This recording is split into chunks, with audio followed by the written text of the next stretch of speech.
বা কূটনৈতিক সম্পর্ক আছে, এই সম্পর্ক চালু রাখতে বা এই ব্যবসা বাণিজ্য করতে কিন্তু আমাদের ইংরেজিতে কথা বলতে হয়। ধরো তুমি বাংলাদেশের এক বিজনেসম্যান, তুমি জার্মানির একজনের সাথে ব্যবসা করবা, এখন ওর ভাষা জার্মান, তোমার ভাষা বাংলা, তুমি বুঝো না তার ভাষা, সে বুঝে না তোমার ভাষা, তাহলে তোমরা এখন কথা না বললে ব্যবসা করবা কেমনে, লেনদেন করবা কেমনে? তাহলে এই যে ইংলিশ হচ্ছে একটা কমন মিডিয়াম অফ কমিউনিকেশন, এটা ওয়ার্ল্ড ওয়াইড। এবং তোমরা জেনে অবাক হবা, এই পৃথিবীতে আমাদের এখন মানুষ কত আছে কে বলতে পারবা? এই পৃথিবীর জনসংখ্যা কত?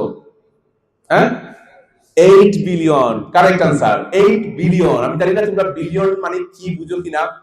8 বিলিয়ন। তাহলে এই 8 বিলিয়নের মধ্যে 2 বিলিয়ন মানে 2 billion people speak English. 2 billion মানুষই কথা বলে, মানে পৃথিবীর প্রতি 4 জনের মধ্যে একজন ইংলিশে কথা বলে, তাই না? এবং ইংলিশ আমাদের সেকেন্ড ল্যাঙ্গুয়েজ, সেকেন্ড ল্যাঙ্গুয়েজ না? আর পৃথিবীর প্রায় 70টা দেশের অফিসিয়াল ল্যাঙ্গুয়েজ